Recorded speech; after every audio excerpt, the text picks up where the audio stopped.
दोस्तों आज हम लोग जीव विज्ञान को कवर करेंगे।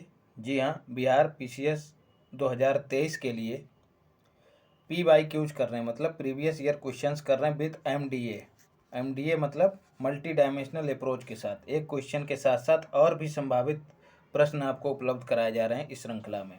पूरी की पूरी प्लेलिस्ट बनाई गई है, आपको देख के ही जाना चाहिए इसको ज़रूर एकदम। और इसके बाद दोस्तों केवल और केवल बिहार स्पेशल रह जाएगा। वह वीडियो आपको कल मिल जाएगी। इसके अतिरिक्त कई लोगों ने पर्सनली मैसेज किया है हमको कि क्या घटनासार मैगजीन को पढ़ा जाए या ना पढ़ा जाए। तो जवाब है, आपको पढ़ने की ज़रूरत नहीं है। पूरा नोट्स आपको उपलब्ध करा दिया है, लेकिन आप उस नोट्स का फ़ायदा तभी उठा पाएंगे जब वीडियो देखे रहेंगे। तो हो सकता है आपको पहली बार, यहाँ तक कि दूसरी बार भी कुछ समस्याओं का सामना करना पड़े, तो उसका एक ही उपाय है कि आप वीडियो देखिएगा। और दोस्तों मैंने यहाँ तक कि जो वन लाइनर शुरुआत में मैगजीन के जो रहता है वन लाइनर रहता है, वह भी आपको उपलब्ध कराया है। तो एकदम मैगजीन को हाथ लगाने की आवश्यकता नहीं है। और हाँ, यदि मुझको क्रॉस चेक करना है तब ज़रूर उसको देख लीजिए कि इन्होंने क्या कंटेंट छोड़ा है और क्या दिया है। दोस्तों जो लोग बिहार मतलब परीक्षा में बैठ रहे हैं अभी 12 फरवरी को, उनके लिए बताऊंगा कि घटनासार की पूरी सीरीज, पूरी प्लेलिस्ट आपको दी गई है। इसके अतिरिक्त आर्थिकी, वर्ष भर में जितना भी आर्थिक घटनाक्रम घटित हुआ है वह सब आपको आर्थिकी के निचोड़ के तहत पूरी प्लेलिस्ट बनाई गई है, उसमें दिया गया है। तो किसी को भी ना छोड़ें, यहाँ तक कि उसमें वन स्थिति रिपोर्ट भी दी गई है। किसी को भी नहीं छोड़ना है, सबको पढ़ के जाना है तैयार करके।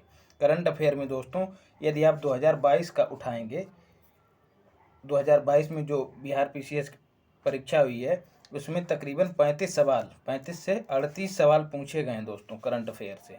तो कितनी बड़ी भूमिका है प्री पास करने में इसकी, तो ये बताने की आवश्यकता नहीं है। चलिए, ज्ञान बहुत हो गया, आप शुरू करते हैं। पुस्तक द ऑरिजिन ऑफ स्पीसीज किसने लिखी है? तो डार्विन ने लिखी है। इनके द्वारा प्रस्तुत विकासवाद को डार्विनवाद या प्राकृतिक वर्णवाद कहते हैं, theory of natural selection.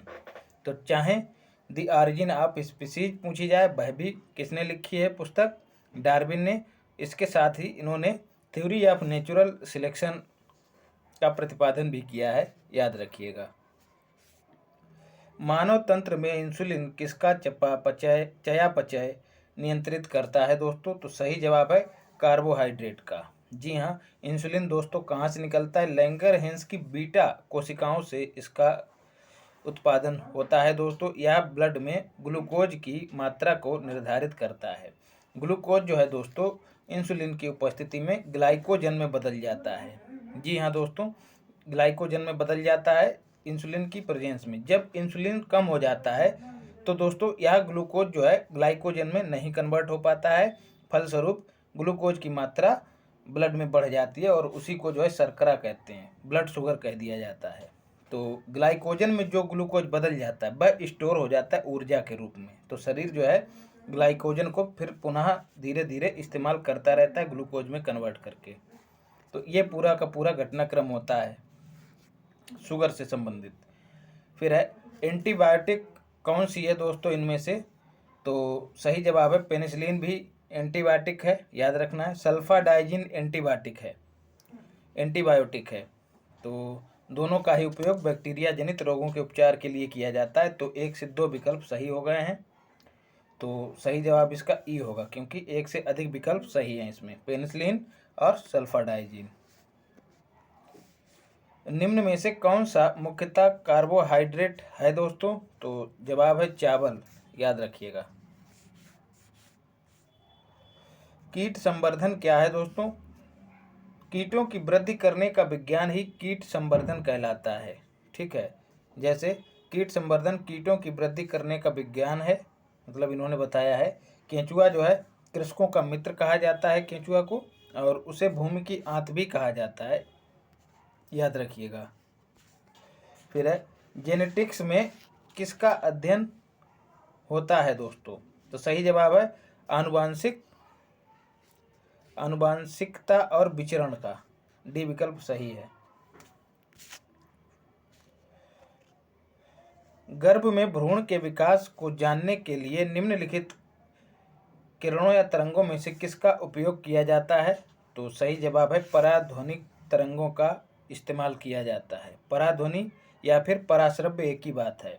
20 hertz से जिसकी आवृत्ति कम होती है तरंग की, उनको जो है अवश्रव्य तरंगे कहते हैं, और जिनकी आवृत्ति 20 हर्ट्ज से 20,000 हर्ट्ज के बीच होती है उनको श्रव्य तरंगे कहते हैं। मनुष्य के द्वारा इन्हीं तरंगों को सुना जा सकता है, और 20,000 हर्ट्ज से ऊपर वाली आवृत्ति की तरंगों को पराश्रव्य या फिर पराध्वनि तरंगे कहते हैं। निम्न में कौन सा एक सच्चा फल नहीं है? तो सही जवाब है सेब जो है वह सच्चा फल नहीं है। जब फल के निर्माण में अंडाशय के अलावा कुछ अन्य भाग भी शामिल हों तो ऐसे फल को असत्य फल या फिर फॉल्स फ्रूट कहते हैं। तो सेब, काजू और नाशपाती फॉल्स फ्रूट की श्रेणी में रखे जाते हैं। पाइन, फर, स्प्रूस, सेडार, लार्च और साइप्रस आदि मशहूर लकड़ी उत्पादक पौधों में से बहुत से भारत के पहाड़ी क्षेत्रों में भी पाए जाते हैं। इन सबको क्या कहते हैं दोस्तों? तो सही जवाब है इनको कहते हैं अनावृत बीजी, याद रखिएगा, या फिर जिम्नोस्पर्म, याद रखिएगा। लौंग पौधे के निम्नलिखित में से किस भाग से प्राप्त किया जाता है? तो जवाब है शुष्क पुष्प कली से। जी हाँ, शुष्क पुष्प कली से ही लौंग को प्राप्त किया जाता है, और सदाबहार वृक्ष पौधा होता है, याद रखिएगा। यूजीनिया कैरियोफाइलेटा इसका वैज्ञानिक नाम है। और अगला सवाल है, लौंग एक मसाला पौधे के किस भाग से प्राप्त होता है? पुनः वही क्वेश्चन रिपीट कर दिया है लेकिन भाषा बदल दी है। फूल की कली से प्राप्त किया जाता है। इस्तेमाल इसका भोज्य पदार्थों में दांतों के दर्द को दूर करने में किया जाता है। इसका जन्म स्थल याद रख लीजिएगा, इंडोनेशिया में है। अदरक तना है जड़ नहीं, क्योंकि ये विकल्प है। यह खाद्य सामग्री को संग्रहित करता है? जी नहीं, इसमें नोड और इंटर नोड होते हैं, यही विकल्प सही होगा। तो बी विकल्प सही है। अदरक एक तना है जड़ नहीं, क्योंकि इसमें नोड और इंटर नोड होते हैं, याद रखिएगा। इनकी उपस्थिति होना तने का विशेष लक्षण है, नोड और इंटर नोड का। क्योंकि अदरक में ये संरचनाएं पाई जाती हैं, अतः कहा जा सकता है कि अदरक तना है, जड़ नहीं है। परागण की सुपरिभाषा दोस्तों क्या है? परागकण का पराग केसर से क्लोम छिद्र तक स्थानांतरित होने की प्रक्रिया ही परागण कहलाती है। 2022 में पूछा गया है। परागण में पुष्प के पराग केसर के परागकण, याद रखिएगा, स्थानांतरित होकर पुष्प के स्त्री केसर, जी हाँ, या क्लोम छिद्र तक पहुँचते हैं। इस क्रिया को ही परागण कहते हैं। मतलब नर से मादा तक कणों का स्थानांतरित होना परागण कहलाता है। पादप कली है दोस्तों क्या है? एक भ्रूणीय टहनी। जी हाँ, ए विकल्प सही है। वनस्पति विज्ञान में किसी अविकसित प्ररोह को कली या कलिका कहते हैं। या किसी पत्ती के कक्ष पर या तने के अंतिम छोर पर उत्पन्न होती है। रट जाइएगा इसको। पौधा अगर आपने देखा होगा तो अच्छे से समझ गए होंगे चीज को। पौधे जो नमक युक्त मिट्टी में उगते हैं उनको क्या कहा जाता है दोस्तों? तो सही जवाब है हैलोफाइट कहा जाता है। उच्च लवणता युक्त जल में पैदा होते हैं। लवणता युक्त वातावरण प्रेमी पौधा किसे कहते हैं? तो पुनः वही सवाल, लवण मृदोद्भिद। फिर है, इलेक्ट्रोइंसेफेलोग्राम निम्न में से किसकी निगरानी के लिए उपयोग किया जाता है? तो जवाब है मस्तिष्क की निगरानी के लिए प्रयोग किया जाता है। ऐसे ही ईसीजी इलेक्ट्रोकार्डियोग्राफ दोस्तों हृदय की निगरानी के लिए इस्तेमाल किया जाता है। इसी को कहते हैं MDA, multi dimensional approach. ECG के साथ साथ ईईजी दोनों को हम लोगों ने कवर किया है, इन्होंने ईसीजी नहीं दिया था। मांसपेशियों में दर्द के उपचार में उपयोग किया जाने वाला विकिरण कौन सा है दोस्तों? तो इंफ्रारेड विकिरण मांसपेशियों के दर्द के उपचार में प्रयोग किया जाता है। चैनल को लाइक शेयर सब्सक्राइब जरूर करें। 2 लोग कल भागे थे अनसब्सक्राइब करके, ना जाने किस मानसिकता के रहे होंगे। मैंने एक शेर भी कहा था, लेकिन आज आप सबके साथ प्रेम सहयोग से जो है 415 का टारगेट पूरा किया। जल्द से जल्द दोस्तों 1000 पार कराइए। ताकि मैं और ज़्यादा उत्साहित हो सकूं दोस्तों। उसके बाद हमारा आपका संवाद होगा एक लाइव वीडियो के तहत। लाइव नहीं तो कम से कम एक विजुअल वीडियो तो दूंगा ही। अभी उतना बड़ा प्लेटफॉर्म नहीं है, संसाधन सीमित हैं दोस्तों। लेकिन इसके बाद याद रखिए हम लोग पीसीएस पे कूदेंगे और विधिवत तैयारी करेंगे। मेरे साथ साथ आप लोग मेंस लिखेंगे। ये मैं ओवर कॉन्फिडेंस में नहीं बोल रहा हूँ, ईश्वर की कृपा रही, अपनी तरफ से मैं पूरा लगाऊंगा 100%, और आपको भी देना पड़ेगा। बाकी सब प्रभु के हाथ में है। जीवों में अत्यधिक विविधता का कारण है उत्परिवर्तन। सही जवाब है उत्परिवर्तन। वैज्ञानिकों का वह समूह जिसने प्रकृतिवाद के सिद्धांत को आधुनिक रूप दिया उसे नव डार्विनवादी कहते हैं। उन वैज्ञानिकों के समूह को जीनों में साधारण परिवर्तनों के उपरांत नए जीव बनते हैं जिससे उनमें विभिन्नताएं बढ़ जाती हैं। इन परिवर्तनों को ही उत्परिवर्तन कहा जाता है। तो यही जो है जीवों में अत्यधिक विविधता का कारण है, रट जाइएगा। नाथ सकल संपदा तुम्हारी, मैं सेवक समेत सुतनारी। तो बाकी सब प्रभु के ही हाथों में है दोस्तों। अपना तो बस यही है कि मेहनत करिए, अपनी तरफ से बिल्कुल नहीं हारना है, ना ही थकना है, पूरा का पूरा देना है, ताकि कल को मलाल ये ना रह सके कि मैंने पूरा नहीं अपना दिया था, 100% नहीं दिया था, इस वजह से नहीं हो पाया। अगर 100% देते हैं तो आपको कतई मलाल नहीं होगा, कतई दुख नहीं होगा, और ना ही फ्रस्ट्रेट होंगे। मेंडल के आनुवांशिकता का सिद्धांत किस पर आधारित है? लैंगिक जनन पर आधारित है। डीएनए की खोज किसने की थी दोस्तों? तो आमतौर पे लोग लगा देते हैं जेम्स वाटसन और फ्रांसिस क्रिक ने। तो इन्होंने तो डीएनए की खोज नहीं की थी। तो ई विकल्प इसका सही होगा। धारणा मानी जाती है कि वाटसन और फ्रांसिस क्रिक और विल्किंस फ्रैंकलिन ने डीएनए की खोज की थी, लेकिन इन्होंने दोस्तों इसका एक विन्यास प्रस्तुत किया था। लेकिन वास्तविकता में पहचान सर्वप्रथम रसायन शास्त्री फ्रेडरिक मिक्सचर ने की थी। तो इन्हें ही डीएनए का खोजकर्ता कहा जा सकता है। जीव कोशिकाओं में आनुवांशिक लक्षणों के नियंत्रण में निम्नलिखित में से कौन सा उत्तरदायी है? तो डीएनए उत्तरदायी है, याद रखिएगा, जान ही रहे होंगे। यकृत एवं मांसपेशियों में ऊर्जा जमा होती है किस रूप में दोस्तों? ग्लाइकोजन के रूप में। अभी हम लोगों ने पढ़ा था कि ग्लूकोज जो है इंसुलिन की उपस्थिति में ग्लाइकोजन में कन्वर्ट हो जाता है, और जब दोस्तों शरीर को आवश्यकता पड़ती है तो यही ग्लाइकोजन जो है पुनः ग्लूकोज में कन्वर्ट हो जाता है। तो इस तरह से एक चक्र बना रहता है। लेकिन जब इंसुलिन नहीं रह जाता है तब दोस्तों ग्लूकोज की मात्रा शुगर ब्लड में बढ़ जाती है और इसी को शुगर कह देते हैं, जान रहे होंगे आप लोग। तो क्या करता है फिर मरीज, क्या करता है, बाहर से इंसुलिन लेने लगता है ताकि ग्लूकोज और ग्लाइकोजन के बीच संतुलन बना रहे। मानव शरीर में पानी दोस्तों कितना होता है? तो 70% पानी होता है, और इतना ही लगभग पृथ्वी पर जल है, याद रखिएगा। दोनों आंकड़े एक ही हैं। और भारत का क्षेत्रफल दोस्तों विश्व के कुल क्षेत्रफल का कितना है? 2.4%। यह सवाल भी पूछ लिया जाता है। हम विटामिन जो रक्त के थक्के बनाने में प्रभावी होता है दोस्तों, तो विटामिन के, ठीक है। थक्का अगर कोई है तो उसको काटने के लिए क्या, काटने का मतलब कट, और कट में क्या आता है? के याद रखिएगा, महज एक ट्रिक बता रहा हूँ। तो थक्का बनाने में कौन सा विटामिन सहायक होता है? तो विटामिन के, याद रखिएगा। और यदि विटामिन के की कमी है तो थक्का नहीं बनेगा, और थक्का नहीं बनेगा तो छोटी सी भी चोट लग जाएगी या खरोच लग जाएगी तो ब्लड अधिक से अधिक बहेगा, जो कि घातक होगा। तो इसीलिए जो इन लोगों का ऑपरेशन करने में ज़्यादा परेशानी होती है चिकित्सकों को। कौन सा विटामिन प्रतिस्कंदक विषों के विष प्रतिकारक के रूप में प्रयोग किया जाता है? तो पुनः थोड़ी सी भाषा क्लिष्ट कर दी गई है। तो विटामिन के, याद रखिएगा, 2016 में पूछा गया है।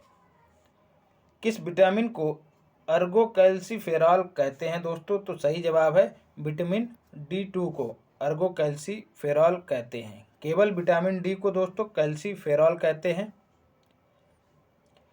जबकि विटामिन D3 कोलीकैल्सिफेरॉल कहा जाता है और D2 अर्गोकैल्सिफेरॉल कहा जाता है। याद रखिएगा, दोनों याद रख लीजिएगा, D2 और D3। और विटामिन डी तो आप जानते ही हैं, इसका मुख्य सोर्स दोस्तों सूर्य का प्रकाश है। इसके अलावा मक्खन, मशरूम, दूध, पनीर, अंडे की जर्दी इत्यादि में पाया जाता है और इसकी कमी से रिकेट्स या फिर सूखा रोग हो जाता है बच्चों में।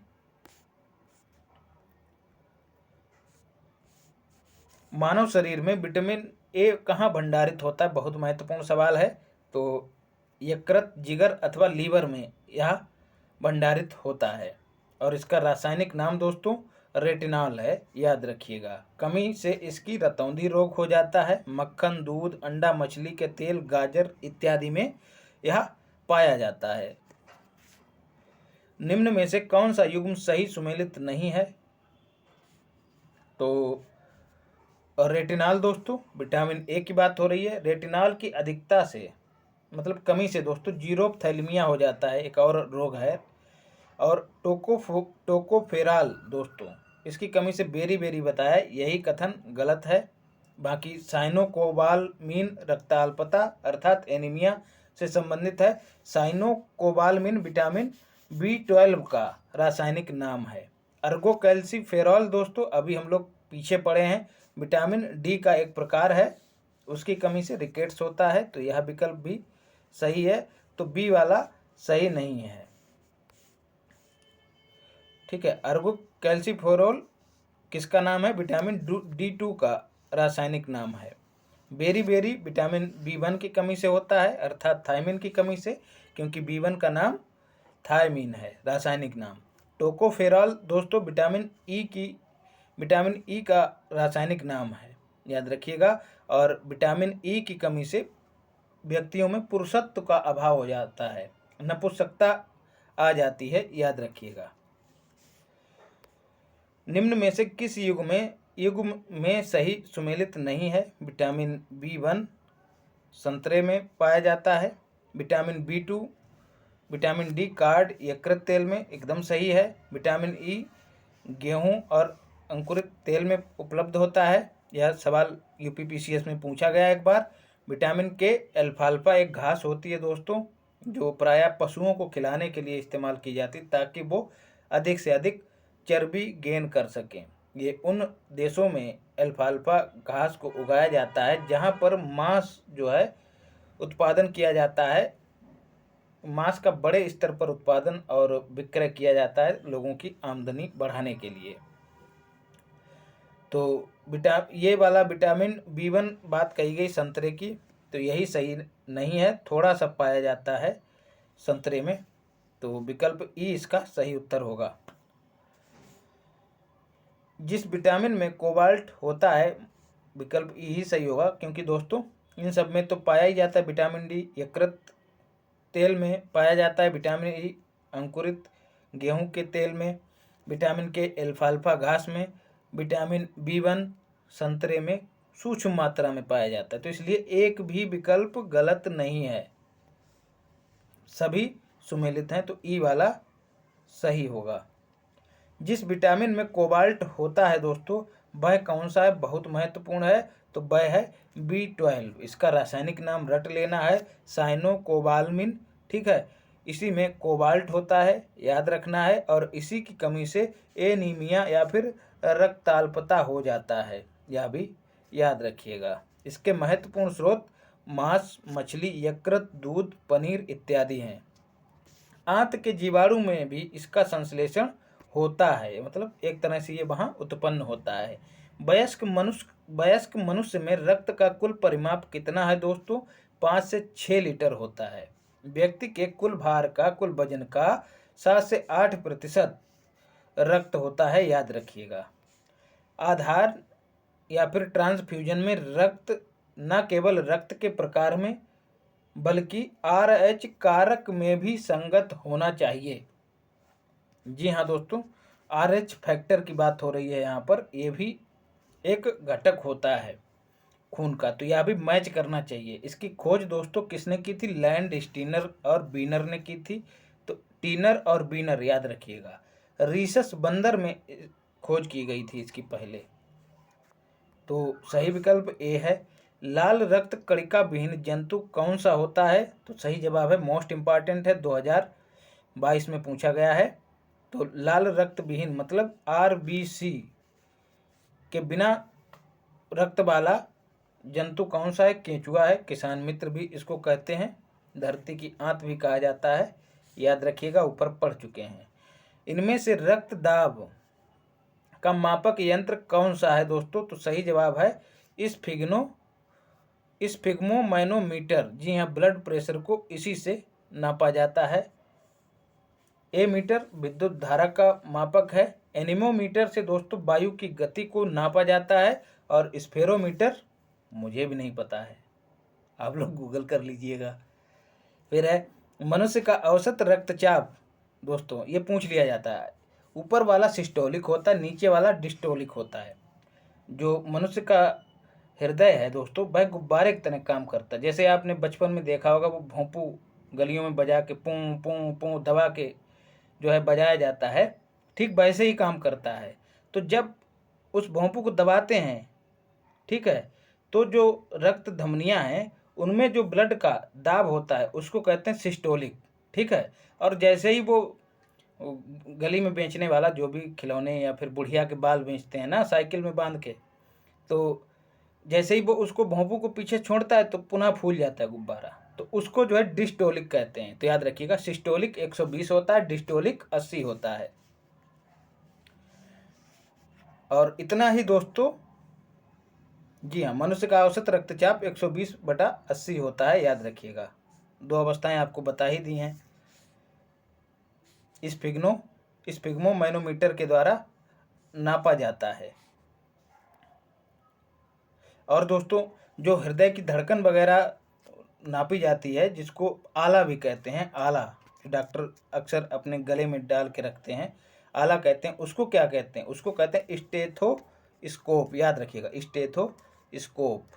ये देखिए, यही होता है आपका MDA, मल्टी डायमेंशनल अप्रोच। तो वृक्क से प्रति मिनट औसत रक्त प्रवाह कितना होता है? तो 1200 सीसी होता है, याद रखिएगा।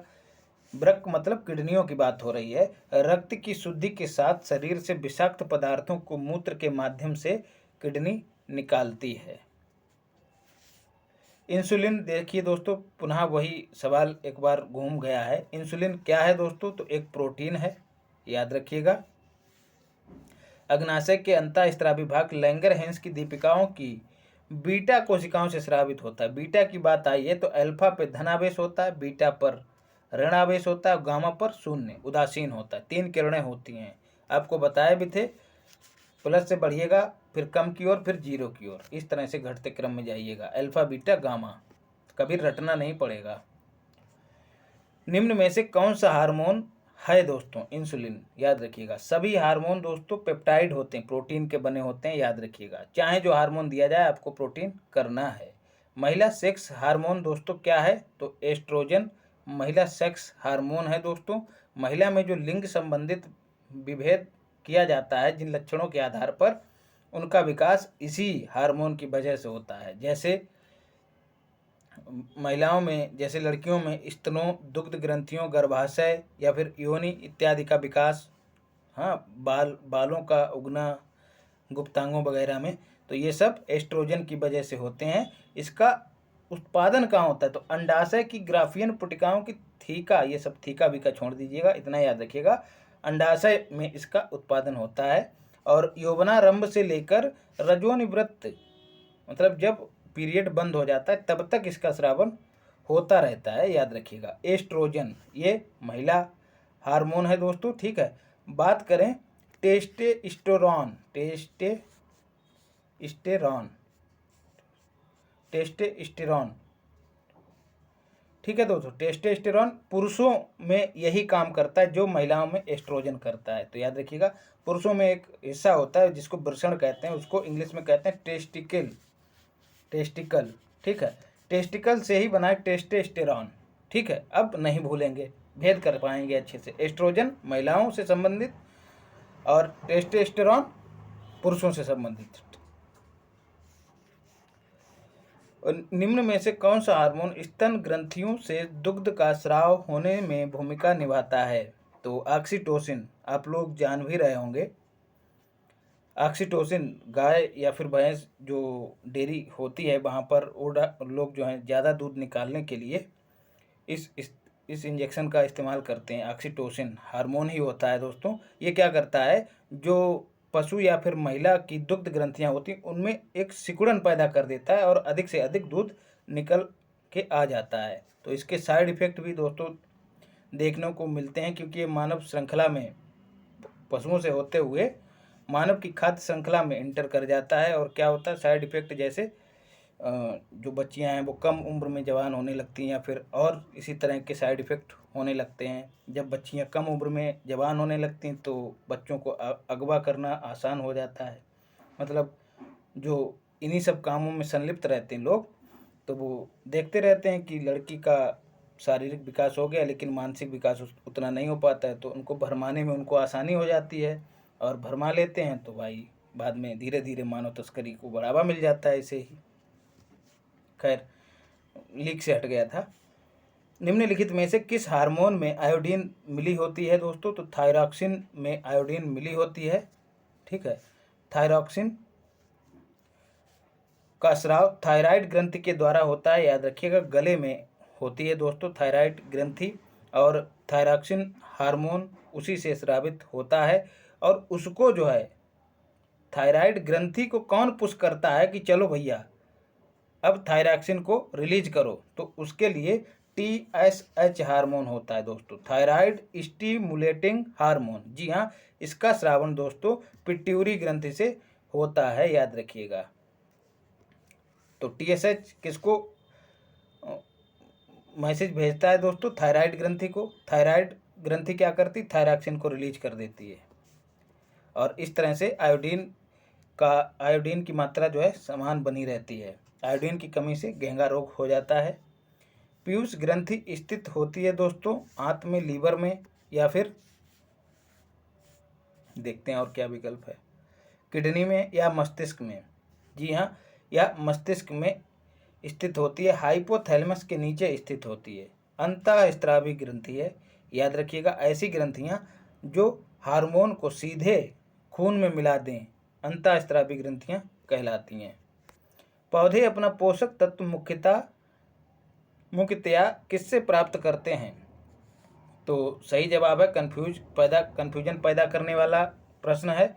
सही जवाब है मृदा से ये अपना पोषण प्राप्त करते हैं, याद रखिएगा। पौधों द्वारा जल व अकार्बनिक तत्व भूमि से प्राप्त कर लिए जाते हैं तथा अकार्बनिक तत्व भूमि में खनिजों के रूप में उपस्थित होते हैं। ये खनिज तत्व पोषक तत्व कहलाते हैं। यही सब इसमें दिया है। प्रकाश संश्लेषण दोस्तों क्या होता है, मतलब किस में होता है? तो क्लोरोप्लास्ट में होता है, याद रखिएगा। क्लोरोप्लास्ट में हरे रंग का एक वर्णक पाया जाता है जिसको क्या कहते हैं? क्लोरोफिल। इसी वर्णक की वजह से प्रकाश संश्लेषण संभव हो पाता है। प्रकाश संश्लेषण का उपोत्पाद है, बाई प्रोडक्ट है दोस्तों क्या? ऑक्सीजन। बचपन में भी हम लोग पढ़े होंगे कि पौधे जो हैं वो कार्बन डाइऑक्साइड को अवशोषित करते हैं और ऑक्सीजन को रिलीज करते हैं, और हम ऑक्सीजन को खाते हैं, पीते हैं, सूंघते हैं और कार्बन डाइऑक्साइड को रिलीज करते हैं। हमारे यहाँ इस काम को जो सूंघना कहते हैं, सूंघ लिया। जिसमें पौधों के प्रकाश संश्लेषण क्या है दोस्तों? पौधों के हरे भाग सूर्य से प्रकाश ऊर्जा को ग्रहण कर लेते हैं, ठीक है, हरे भाग, और साथ ही साथ वायु से कार्बन डाइऑक्साइड को भी ग्रहण करते हैं। उसके बाद मृदा से जल को लेते हैं, और ये दोनों चीज़ें मिलकर दोस्तों प्रकाश की उपस्थिति में ये काम होता है। ये दोनों चीज़ें मिलकर पर्णहरिम, जी हाँ, क्लोरोफिल में जो है, क्लोरोफिल के साथ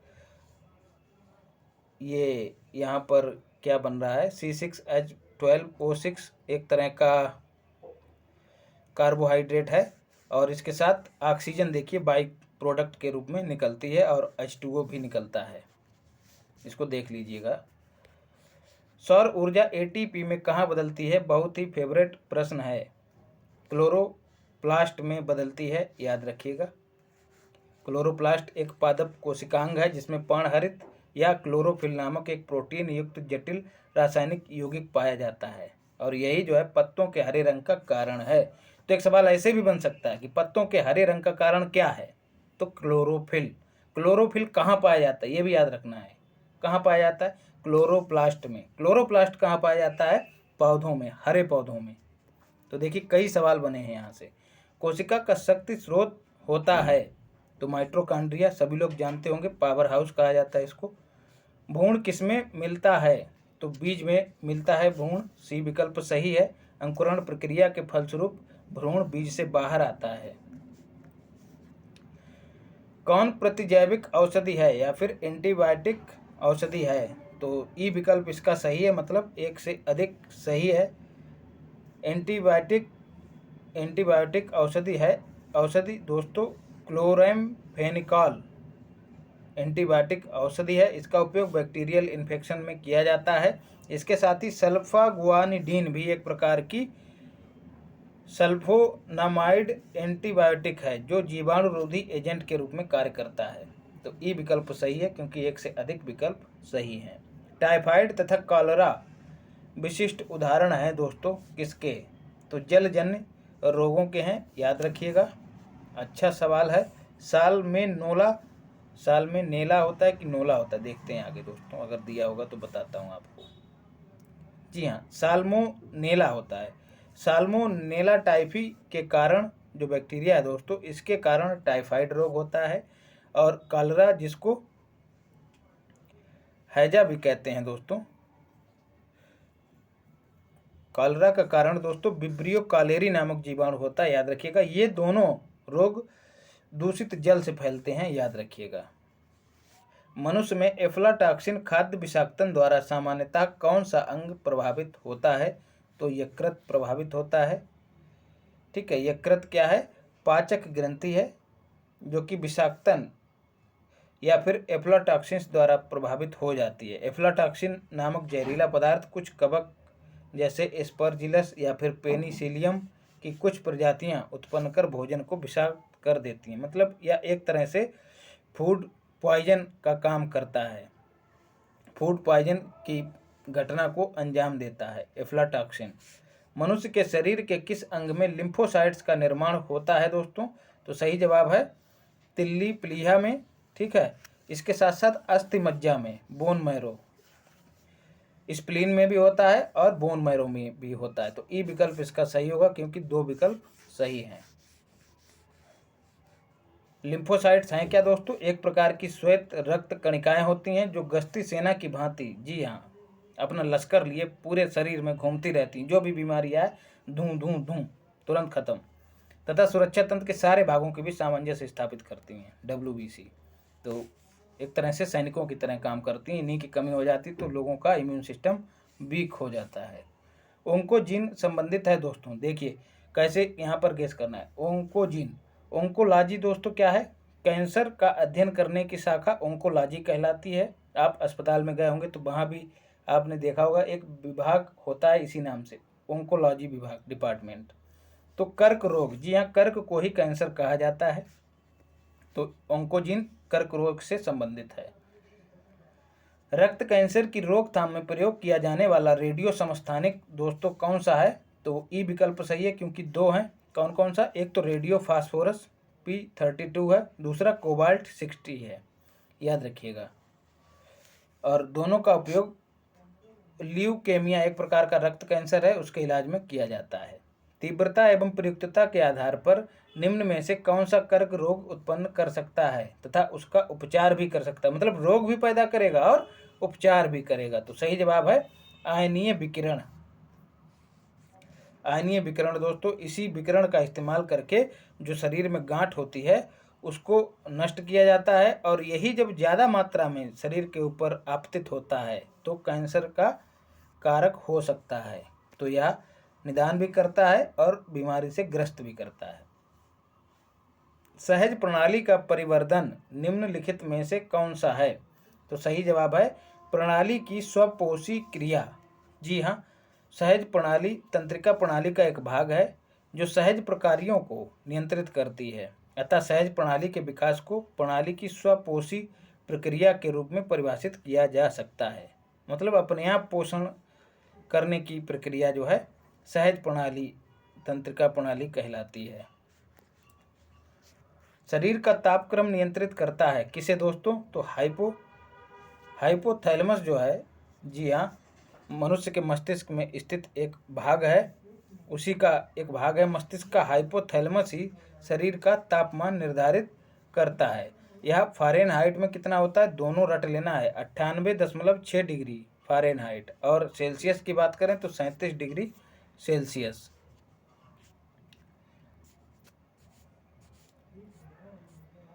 फिर है शरीर का तापमान नियंत्रित करता है, पुनः रिपीट मार दिया दोस्तों। देखिए, हाथ कंगन को आरसी क्या और पढ़े लिखे को फारसी क्या, सामने ही प्रमाण मिल रहा है कि किस तरह से क्वेश्चन रिपीट होते हैं। ऐसे में रिपीटेड क्वेश्चन को गलत होने से बचाने के लिए आपको यह वीडियो देखनी है, लाइक भी करना है, शेयर भी करना है, सब्सक्राइब भी करना है। बहुत लोग यह गलत कार्य करते हैं दोस्तों, कि देख लेते हैं वीडियो और अपना दायित्व नहीं निभाते हैं।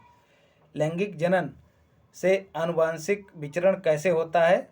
तो जीन के सम्मिश्रण से होता है, क्रोमोसोम में बदलाव से होता है, और जीन के मिश्रण से होता है। तो तीनों विकल्प सही हैं, तो डी वाला होगा। और Telegram channel target current AK 123 को ज्वाइन करिए, वहाँ पर संबंधित मैटर आपको मिलेगा, और वीडियो जो भी अपलोड होगी वह भी आपको शेयर की जाएगी। DNA को किसने अंतः पात्र में बनाया था? तो जवाब है कॉर्नबर्ग। जी हाँ, अंतः मतलब अंदर की बात हो रही है, और अंदर क्या होता है, कोना होता है दोस्तों। कोना को इंग्लिश में क्या कहते हैं, कॉर्नर।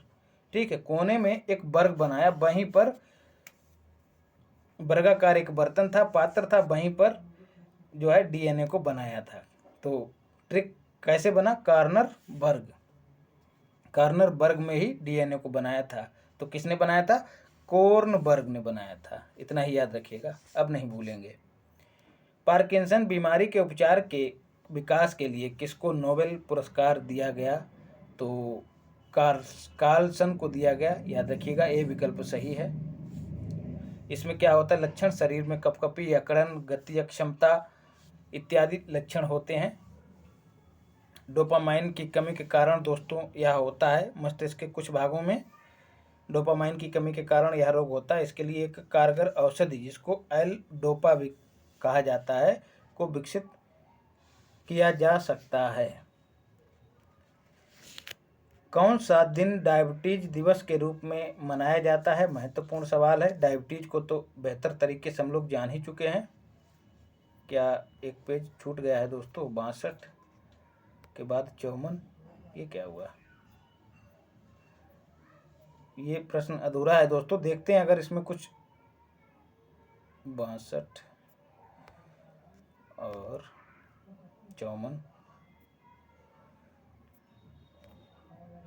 चलिए अभी देख लेंगे। अगर आगे कोई भी पेज छूटा होगा तो उसको अगली वीडियो में कवर कर दूंगा, निश्चिंत रहिएगा। जितना दे रहा हूँ उतना करिए। आगे बढ़ते हैं। 53 के बाद 54, और ये 58, 60, 62, फिर 54 हो गया, 58 रिपीट हो गया क्या? ये बात है। जी हाँ, कोई दिक्कत नहीं दोस्तों, केवल और केवल एक पेज रिपीट हुआ है। तो डी विकल्प सही है। 14 नवंबर को मधुमेह दिवस मनाया जाता है। सबसे छोटा जीव जो स्वयं विकास एवं प्रजनन करने में समर्थ होता है, उसका नाम है माइकोप्लाज्मा। अधिकतर एंजाइम होते हैं दोस्तों, ऊपर भी आपको बता चुका हूँ, प्रोटीन होते हैं, याद रखिएगा, ये विकल्प सही है। ठीक है, एंजाइम जो है दोस्तों कैटलिस्ट की भांति काम करते हैं, यह भी याद रखिएगा। निम्न में से किसकी कोशिका में कोई एंजाइम नहीं होता है? तो विषाणु वायरस की कोशिका में कौनों एंजाइम नहीं होते, तो बी विकल्प सही है। ये अकोशिकीय अतिसूक्ष्म, जी हाँ, वायरस की बात हो रही है, अतिसूक्ष्म जीव हैं जो केवल जीवित कोशिका में ही वंश वृद्धि कर सकते हैं, जीवित रह सकते हैं। तो जब जीवित ही नहीं रहेंगे तो एंजाइम कहाँ से पैदा करेंगे? तो स्वाभाविक सी बात है कि विषाणुओं में एंजाइम नहीं होता है। Bill and Melinda Gates foundation द्वारा स्थापित भारत के लिए कार्यक्रम आवाहन किसके प्रतिरोध के लिए कार्यरत है दोस्तों? तो HIV एड्स के लिए। और बिहार सरकार ने HIV एड्स के उन्मूलन का लक्ष्य कब तक रखा है? 2030 तक। और आवाहन की शुरुआत दोस्तों कब हुई थी, याद रखिएगा 2003 में। सर्वप्रथम मानव हृदय प्रत्यारोपण हुआ था दोस्तों तो दक्षिण अफ्रीका में हुआ था, रट लेना है कतई। और क्रिश्चियन बर्नार्ड ने यह काम किया था, डॉक्टर क्रिश्चियन बर्नार्ड। जीवाणु की खोज किसने की थी दोस्तों, तो ल्यूवेन हुक ने की थी, याद रखिएगा।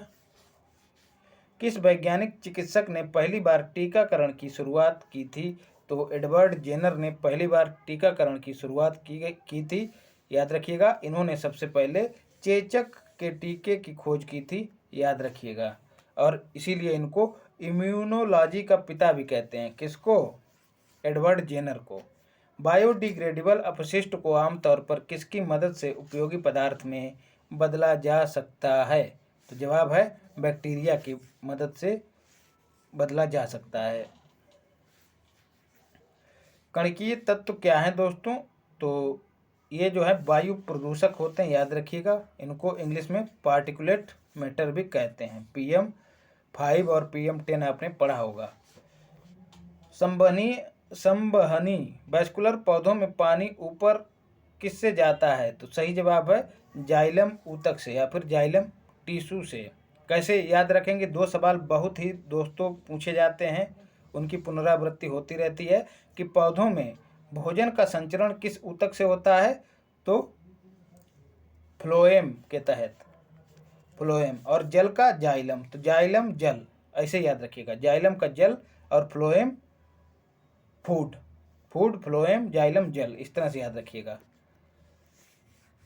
सेल्सियस स्केल पर मानव शरीर का सामान्य तापमान कितना होता है दोस्तों, ऊपर भी बता चुका हूँ, 36.9 डिग्री सेल्सियस। सर्वदाता वर्ग के रक्तदाता का रक्त ग्रुप कौन सा होता है, तो O होता है। जी हाँ दोस्तों, कैसे याद रखना है, O के चारों तरफ इस तरह से देखिएगा, सूरज मान लीजिएगा O को, और सूरज अपनी किरणें विश्व में सब जगह फैलाता है, तो ऐसा ही रक्त समूह O है जो अपना रक्त सभी को दे सकता है, ठीक है। तो O, अब बात करें AB की, तो AB को सर्वग्राही कहते हैं, ठीक है। AB जैसे पत्नियां अपने हस्बैंड को बुलाती AG, वैसे ही A बुलाता है B को, दोनों मिल जाते हैं AB, तो दोनों पास पास आ रहे हैं A और B, ठीक है।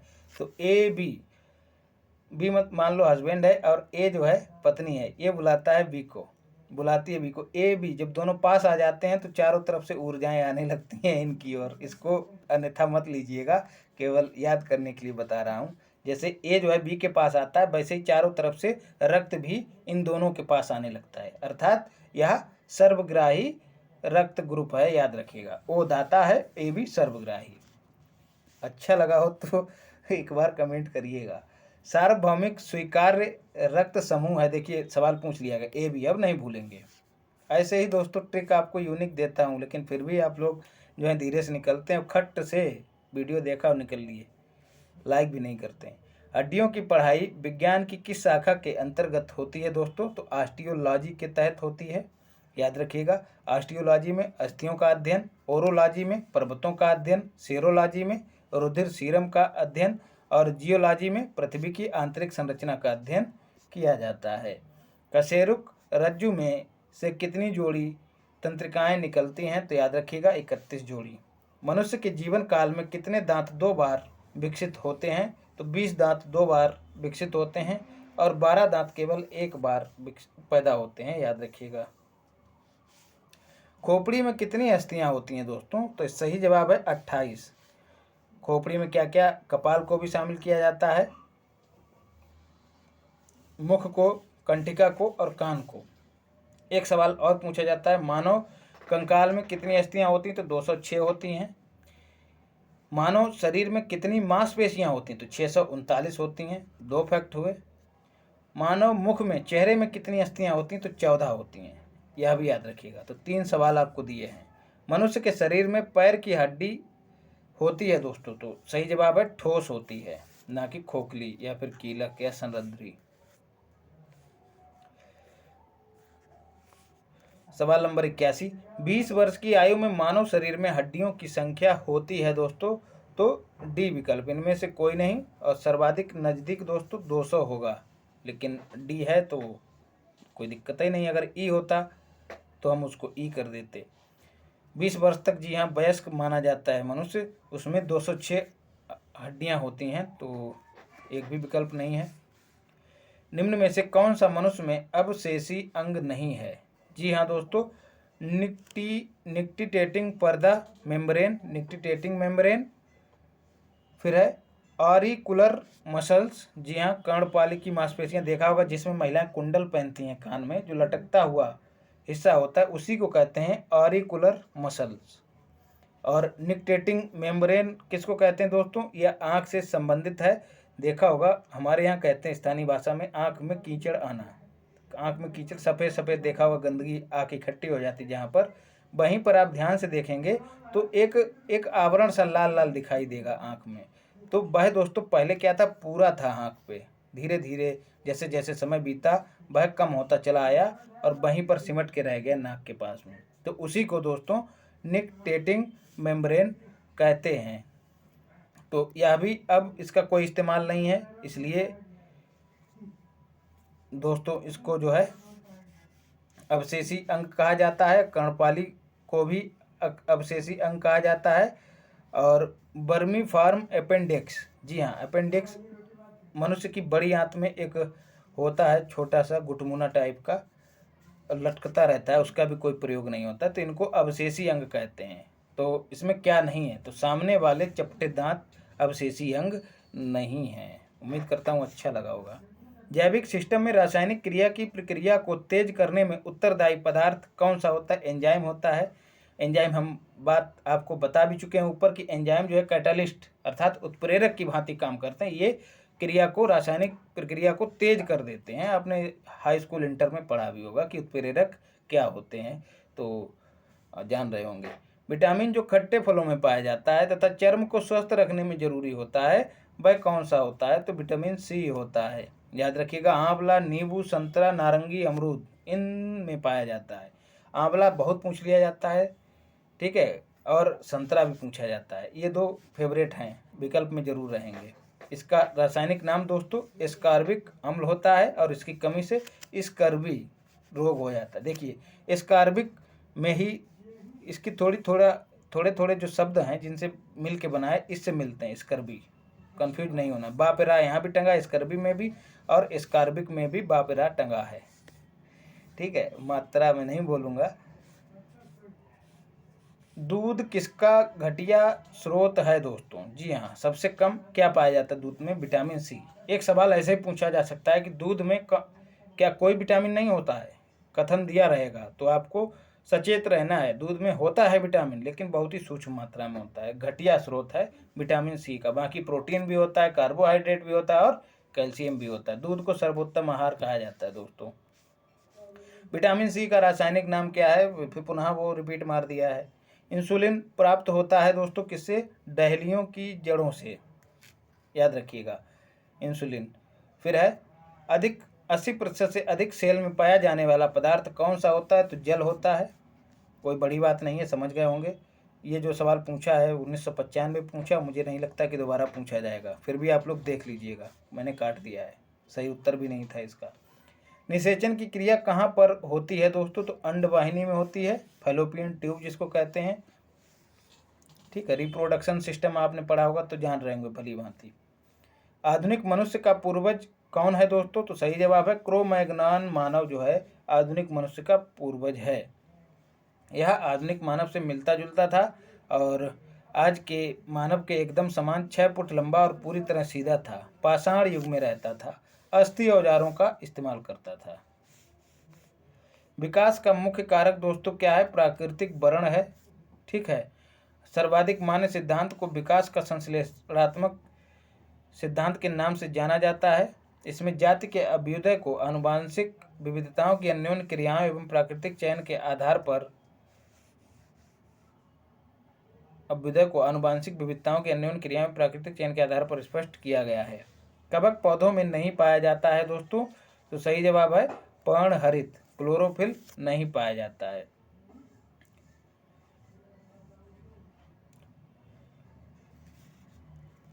कवकों में पर्णहरित नहीं पाया जाता दोस्तों, इसी कारण अब इन्हें पादप वर्ग में नहीं रखा गया है, और पहले इन्हें पादप वर्ग में रखा जाता था, याद रखिएगा। शैवाल और कवक के मिलने से लाइकेन बनता है, जिसे क्या कहते हैं दोस्तों? तो सही जवाब है म्यूटुलिज्म, याद रखिएगा। शैवाल जो है, लाइकेन जो है दोस्तों, प्रदूषण के सबसे अच्छे इंडिकेटर हैं। एक सवाल ऐसे भी पूछा जाता है, प्रदूषण के सर्वाधिक अच्छे सूचक होते हैं, तो विकल्प में लाइकेन रहेगा, उसको मार के आना है।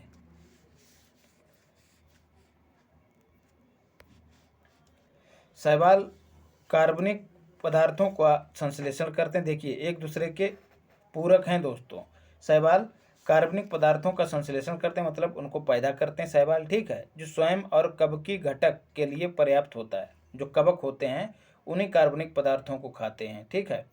फिर कार्बनिक भोजन के बदले में कवकीय घटक शैवाल को जल और खनिज उपलब्ध कराते हैं। तो कवक क्या करता है? कवक जो है शैवाल को दोस्तों, कवक जो है शैवाल को जल देता है, ठीक है, जल, और शैवाल क्या देता है? भोजन देता है, कार्बनिक भोजन। तो देखिए, ये इस पे मरते हैं और ये इस पे मरते हैं, तो वही है, हम तुम पे मरते हैं और तुम हम पे मरते हो। तो यही सब हो रहा है, दोनों में एक दूसरे पे आश्रित रहते हैं, इसीलिए इसको म्यूटलिज्म कहते हैं। प्रतिवर्ती क्रियाओं का नियंत्रण केंद्र कहाँ पर है? तो कशेरुक रज्जु में, स्पाइनल कॉर्ड में होता है, याद रखिएगा। विकास का कारक है दोस्तों, क्या है? पीढ़ी से पीढ़ी अनुकूलन। जी हाँ, अनुकूलन का मतलब विपरीत परिस्थितियों में मानव शरीर के द्वारा परिवर्तन करके उन परिस्थितियों को सह लेने की क्षमता विकसित कर लेना ही अनुकूलन कहलाता है। तो जब कोई पीढ़ी अनुकूलन कर लेती तो कहते हैं इसका विकास हो गया है। तो इसीलिए विकास का कारण पीढ़ी से पीढ़ी अनुकूलन है। उम्मीद करता हूँ अच्छे से समझ में आया होगा। अभी इन्होंने पूरा इधर उधर घुमाया है पूरा।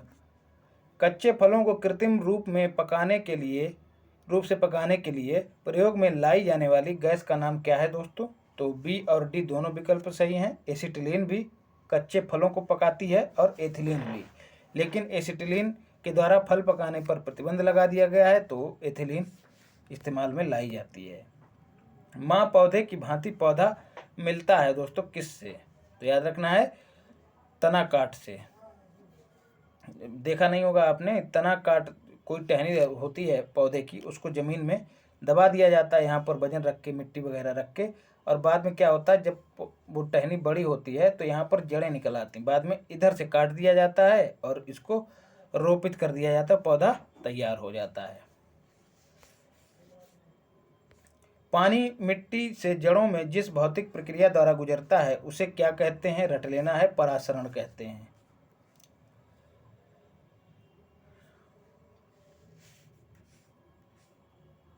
जल से बाहर निकाले जाने पर मछलियां मर जाती हैं क्योंकि वे श्वास नहीं ले पाती हैं। जी हाँ दोस्तों, मछलियों के गलफड़ों की संरचना कुछ ऐसी होती है कि वो जल में घुली ऑक्सीजन को ही इस्तेमाल कर सकती हैं, केवल और केवल वायु की ऑक्सीजन को इस्तेमाल नहीं कर सकती हैं। इसीलिए उनको जब बाहर निकाला जाता है तो वह दम तोड़ देती हैं।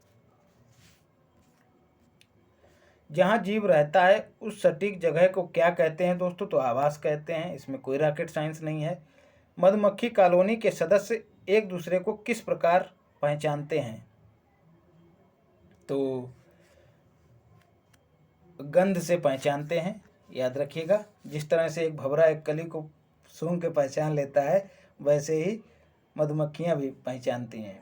भोजन की दशा तथा उसके स्रोत को बताने के लिए विभिन्न नृत्य मुद्राएं भी करती हैं, और जबकि एक दूसरे को गंध से पहचानती हैं। गंध की बात आई है दोस्तों, कुत्ता जो है खरगोश को सूंघ के पहचान लेता है।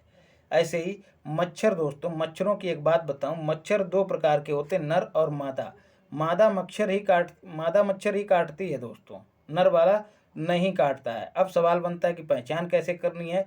जिस मच्छर के पीछे लाल लाल टंकी बंधी होती है, लाल फुल भरी रहती है रक्त से, वही मादा मच्छर होती है, और वो बहुत ही आलसी होती है। मतलब जब पहले से ही वजन लटका रहेगा पिछवाड़े में, तो कहाँ से फुर्ती आएगी उसमें अंदर?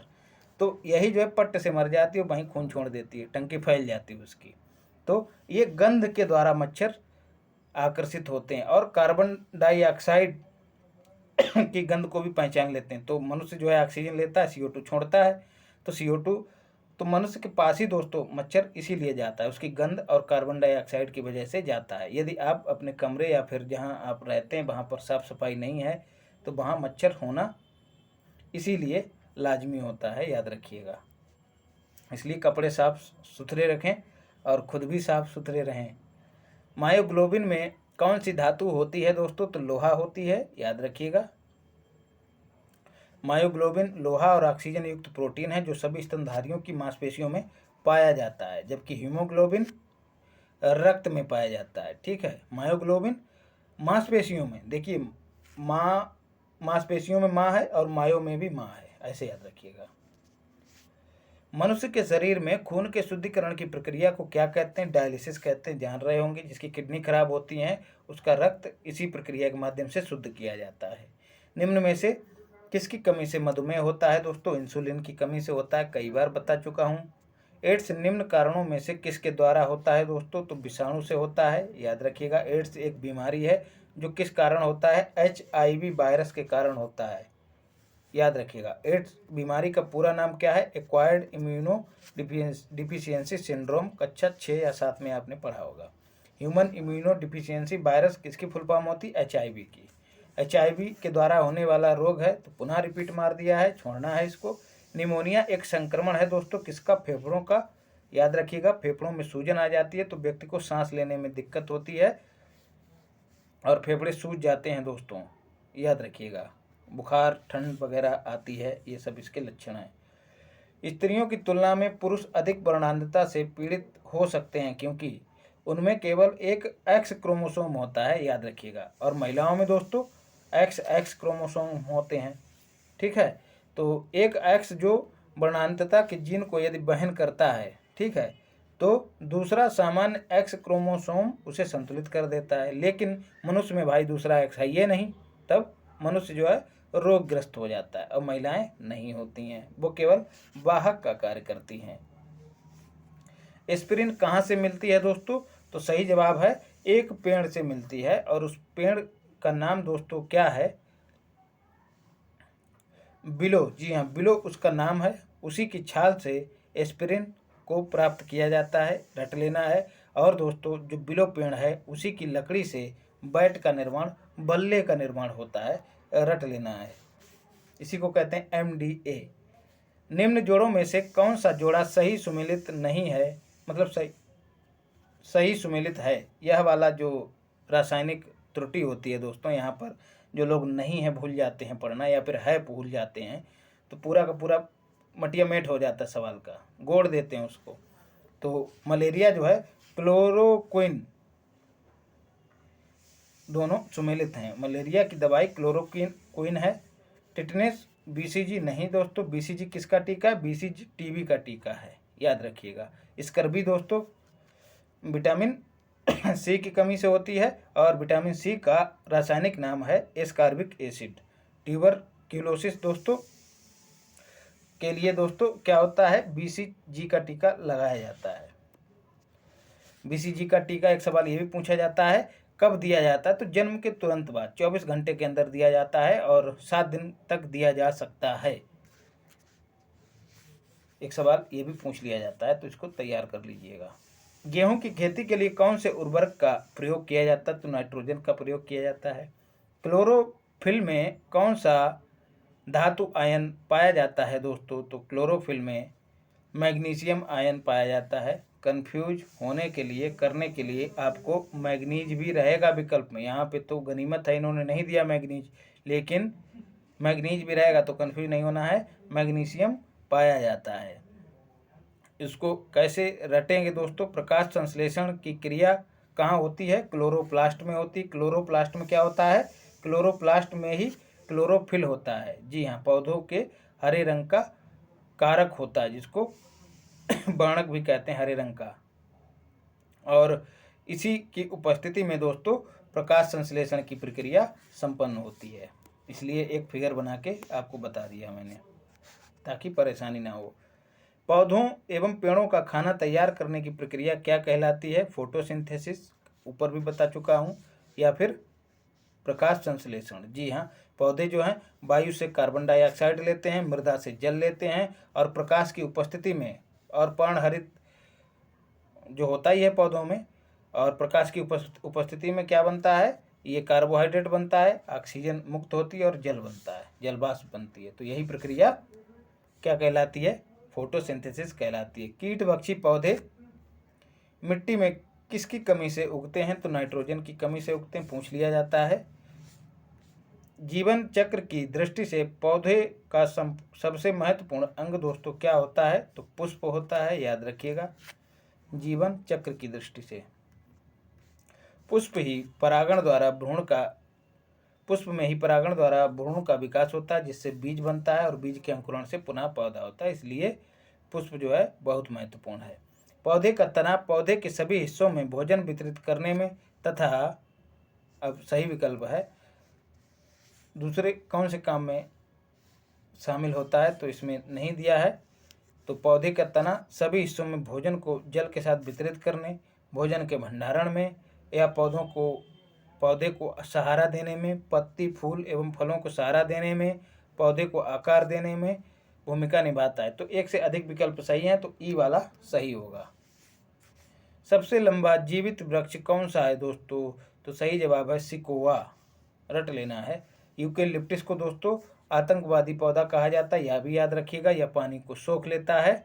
और बात करें फूल की, और दोस्तों ये तो सबसे लंबा जीवित वृक्ष सिकोआ हो गया। सबसे बड़ा वृक्ष रेडवुड, याद रखिएगा, रेडवुड है। और सबसे छोटा बुल्फिया या फिर एंजियोस्पर्म बुल्फिया। तो रेडवुड सबसे बड़ा और सबसे छोटा बुल्फिया। बात करें फूल की, तो सबसे बड़ा फूल रेफलेसिया है, ठीक है। और सबसे छोटा फूल जो है बोल्फिया ग्लोबोसा है, बोल्फिया ग्लोबोसा है, याद रखिएगा। एस्पिरिन दोस्तों क्या है, तो हम ऊपर भी पढ़ चुके हैं, एंटीपायरेटिक है, ज्वरनाशक, एंटीपायरेटिक ज्वरनाशी होते हैं, याद रखिएगा। किस वनस्पति खाद्य में अधिकतम प्रोटीन होता है, तो सोयाबीन में होता है। सोयाबीन के उत्पादन की बात करें तो गच्चा नहीं खाना है कतई। इस बार सर्वाधिक उत्पादन महाराष्ट्र में हुआ है। हर बार दोस्तों मध्य प्रदेश रहता है, लेकिन इस बार महाराष्ट्र में हुआ। दूसरे नंबर पर एमपी है, रट लेना। यही सब आंकड़े आपको दिए गए हैं आर्थिकी में, और पूरी प्ले लिस्ट बनी है, पूरा निचोड़ उसका दिया गया है। और आर्थिकी ऐसी वैसी नहीं, घटना चक्र की आर्थिकी है दोस्तों, तो उसको कतई नहीं छोड़ के जाना। जो भी लोग बिहार देने जा रहे हैं। तना काट आमतौर से किसके प्रवर्धन के लिए प्रयोग किया जाता है दोस्तों, तो गन्ने के लिए किया जाता है। यदि आप लोग ग्रामीण क्षेत्र से संबंधित होंगे तो देखा होगा, जब गन्ने की बुआई होती तो उसको गन्ने को काट लिया जाता है छोटे छोटे भागों में, और बड़े बड़े कूड़ बनाकर उनको उन्हीं में नालियों में डाल दिया जाता है, ऊपर से पटेला लगा दिया जाता है। और पुनः दोस्तों किसान जो है तुरंत उसको नहीं देखता है उखाड़ के, अगर तुरंत देखेगा तो बीज भी नष्ट हो जाएगा और उसकी मेहनत भी नष्ट हो जाएगी। इसलिए मेहनत करो और तुरंत फल की इच्छा ना करो दोस्तों। वहाँ से हमको यही सीख मिलती है। पता लगा मेहनत की और लगे खोद के देखने तो बेकार सब। तो धीरज रखिए और मेहनत करते रहिए, सतत मेहनत करिए। देखिए सवाल अगला पूछ ही लिया गया। संसार का सबसे बड़ा फूल रेफलेसिया है, कहाँ पाया जाता है, इंडोनेशियाई वर्षा वनों में। हरगोविंद खुराना को किस आविष्कार के लिए सम्मानित किया गया। हिंदी का एक बर्तनी रहता है आविष्कार, तो लोग गलत कर देते हैं, उसको आविष्कार इस तरह से लिखते हैं। आविष्कार नहीं होता, आविष्कार होता है, यहाँ से इसको देख लीजिएगा। तो जीन के संश्लेषण के लिए खुराना जी को नोबेल पुरस्कार दिया गया था, याद रखिएगा। डॉक्टरों द्वारा एनेस्थीसिया के रूप में, जी हाँ निश्चेतक, बेहोश करने के लिए किसका इस्तेमाल किया जाता है, तो नाइट्रस ऑक्साइड। इसको लाफिंग गैस भी कहते हैं। इसको सुंघा दो तो आदमी हंसने लगता है। जी हाँ, कपिल शर्मा शो में सिद्धू और वो एक और मैडम रहती हैं, शायद वो यही सूंघ के बैठे होते हैं। आर्कियोप्टेरिक्स, मैं ये सोचता हूँ, मेरा ऐसा मानना है, पता नहीं उनको इतनी हंसी क्यों आती है, छोटी सी छोटी बात पे हा मतलब कुछ भी। आर्कियोप्टेरिक्स क्या है दोस्तों, जुरासिक युग का सर्व पुरातन पक्षी है, याद रखिएगा। डॉल्फिन वर्गीकृत किए जाते हैं दोस्तों स्तनधारी के रूप में, स्तनी होते हैं, याद रखना है। डॉल्फिन जो है राष्ट्रीय जलीय जीव भी घोषित किया गया, कब, 2009 में। और ये रहता कहाँ है, नदी में। कौन सी नदी, गंगा। तो गंगा को राष्ट्रीय नदी का दर्जा कब दिया गया दोस्तों, 2008 में। तो दोनों को लिंक करिएगा, भूलेंगे नहीं कतई। 5 अक्टूबर को राष्ट्रीय डॉल्फिन दिवस मनाया गया पहली बार 2022 में, ये भी रट लेना है। प्रतिवर्ष 5 लाख भारतीय एक रोग से मरते हैं, इसकी पहचान करें। कौन सा रोग है दोस्तों? तो टीबी है, याद रखिएगा। टीबी के लिए केंद्र सरकार ने निक्षय योजना शुरू की है। कब? 2018 में। इसके तहत क्या किया जाएगा दोस्तों? इसके तहत क्या होगा यार, जो भी टीबी मरीज हैं उनको 500 रुपये प्रति माह उनके खाते में डीबीटी डायरेक्ट बेनिफिट ट्रांसफ़र के माध्यम से उपलब्ध कराए जाएंगे। और आगे बढ़ते हैं। रात के समय यह सलाह दी जाती है कि पेड़ के नीचे ना सोएं, क्योंकि क्या कारण है दोस्तों? कार्बन डाइऑक्साइड को पेड़ रात में मुक्त करते हैं, याद रखिएगा। निम्न में से सबसे मीठी चीनी कौन सी है दोस्तों? फ्रक्टोज है, रट लेना है। कहाँ पाई जाती? फलों में, शहद में और कुछ सब्जियों में पाई जाती है। इसको प्राकृतिक रूप से मीठी शर्करा भी कहते हैं। शर्कराओं में सबसे मीठी है कौन सी? फ्रक्टोज। गला रूंध जाता है दोस्तों, सब आपके लिए कर रहा हूँ। थोड़ा आउटपुट तभी कहा जाएगा मेरी मेहनत का जब आप लोग लाइक शेयर सब्सक्राइब करेंगे। बार बार कहते अच्छा नहीं लगता, मुझे भी शर्म आ जाती है। आप भी कहते होंगे, कई लोग कहते हैं कि सर उसमें नाम ना लिया करिए वीडियो में। अब कुछ मेरा भी तो सिद्ध होना चाहिए ना, मतलब बिना स्वार्थ के दोस्तों दुनिया जो है थम जाएगी। सोचिएगा थोड़ा, अगर एक बाप जो है पुत्र की कामना इसी स्वार्थ के तहत करता है कि जिस दिन मैं मर जाऊंगा तो मेरा बेटा मुझे मुखाग्नि देगा, तो देखिए वहाँ भी स्वार्थ होता है। और इसलिए थोड़ा हर रिश्ते में थोड़ा सा स्वार्थ होना जरूरी है। इससे क्या होता है ना, गति बनी रहती, समाज गतिमान रहता है। तो उसको अन्यथा मत लीजिएगा। कड़वाहट के लिए मानव जीव का संवेदनशील क्षेत्र है क्या? पीछे का भाग। जी हाँ दोस्तों, जीभ का अग्रभाग मीठे के लिए और पीछे का भाग कड़वे के लिए होता है। तो आमतौर पे खट्टा और मीठा लिया जाता है, लेकिन मीठा और कड़वा लीजिएगा। खट्टा कोई नहीं बोलता, लोग या तो मीठा बोलते हैं या कड़वा बोलते हैं। कड़वा अंदर होता है और मीठा बाहर होता है। लोग मीठा बोल के ही दिखावा करते हैं, तो जो बाहर से जीभ में दिखता है वही मीठा होता है। तो बाहरी भाग देखिए, अच्छा ट्रिक बन गया। जो बाहरी भाग अक्सर लोग मीठा बोलते हैं लेकिन अंदर कड़वे होते हैं, तो ऐसे ही लिंक करिएगा, बाहरी भाग मीठा, आंतरिक भाग कड़वा। मटर का पौधा है दोस्तों, क्या है? एक शाक है। सही जवाब है शाक है, ना झाड़ी है ना पुष्प है, शाक है। द्विबीजपत्री पौधा है, रबी की फसल है। इसकी प्रजातियां याद रखिएगा, स्वर्ण रेखा, अपर्णा, पारस, अंबिका। इसकी मुख्य प्रजातियां किसकी? मटरा की। फलियां अत्यधिक पौष्टिक होती हैं क्योंकि उनमें प्रचुर मात्रा में होता है क्या? प्रोटीन। किसकी बात हो रही है यहाँ पर? फली युक्त पौधों की बात हो रही है। मूंगफली की बात हो रही है, मटर की बात हो रही है, सोयाबीन की बात हो रही है। ये जिस मिट्टी में लगाए जाते हैं और उस मिट्टी में इनके पौधे जड़ों के माध्यम से क्या करते हैं? नाइट्रोजन का स्थिरीकरण करते हैं। और इनमें प्रोटीन भी होती है प्रचुर मात्रा में, तो याद रखिएगा। फिर थायराइड ग्रंथि थायरॉक्सिन स्रावित करने के लिए उत्तेजित करने वाला अंतःस्रावी हार्मोन कौन सा है? तो अभी हम लोग पहले भी पढ़ चुके हैं, पीयूष ग्रंथि। जी हाँ, इसको मास्टर ग्रंथि भी कहते हैं। यह कहाँ स्थित होती है? यह मनुष्य के मस्तिष्क में स्थित होती है। यह एक हार्मोन रिलीज करती, कौन सा? TSH, thyroid stimulating hormone. यह थायराइड को स्पंदित करता है, उसको संदेश देता है कि चलो भैया वो जो है थायरॉक्सिन हार्मोन को रिलीज करो। तो यह हार्मोन पीयूष ग्रंथि रिलीज करती है। TSH जाता है थायराइड के पास, थायराइड को संकेत देता है, कहता है भैया थायरॉक्सिन छोड़ो, ज़रूरत है उसकी शरीर को। तो यह जो है थायरॉक्सिन रिलीज कर देती है। कौन? थायराइड ग्रंथि। तो हार्मोन जो है थायरॉक्सिन क्या करता है? शरीर में ऊर्जा का विनियमन करता है, याद रखिएगा। थायराइड ग्रंथि की खराबी किसकी कमी के कारण होती है दोस्तों? तो याद रखिएगा आयोडीन की कमी के कारण होती है, ऊपर बता चुका हूँ। और इसकी कमी से जो घोग होता है वो, माफ़ कीजिएगा क्या कह दिया यार, घोग नहीं रोग। कौन सा रोग होता है? घेंगा। जब हम बकरी या भेड़ का मांस खाते हैं तब हम एक द्वितीय उपभोक्ता हैं, याद रखिएगा। प्राथमिक उपभोक्ता कौन होता है दोस्तों? पौधे होते हैं, ठीक है। पौधे को जो खाते हैं, शाकाहारी लोग होते हैं, उनको प्राथमिक उपभोक्ता कहते हैं। तो पौधे प्राथमिक उत्पादक हुए, उपभोक्ता नहीं दोस्तों, सुधार कर लीजिएगा। पौधे प्राथमिक उत्पादक होते हैं, इनको जो खाते हैं वो प्राथमिक उपभोक्ता होते हैं, और जो प्राथमिक उपभोक्ता को खा लेते हैं उनको मांसाहारी कहते हैं, और वही द्वितीयक उपभोक्ता होते हैं। तो और इनको जो सबको खा जाए, प्राथमिक को भी द्वितीयक को, वो सर्वाहारी। तो मनुष्य जो है सर्वाहारी है, याद रखिएगा। एक सवाल ऐसे भी पूछा जा सकता है कि मनुष्य कैसा है, प्राथमिक उपभोक्ता, द्वितीयक उपभोक्ता या सर्वाहारी? तो सर्वाहारी। तो दोस्तों यह सारे सवाल जीव विज्ञान के कंप्लीट हुए, और साइंस के सवाल ज़्यादा पूछे ही जाते हैं। तो इसके बाद दोस्तों बिहार स्पेशल के सवाल रह गए हैं, वह वीडियो आपको कल मिल जाएगी। तो होती है मुलाकात, होते हैं मुखातिब अगली क्लास में।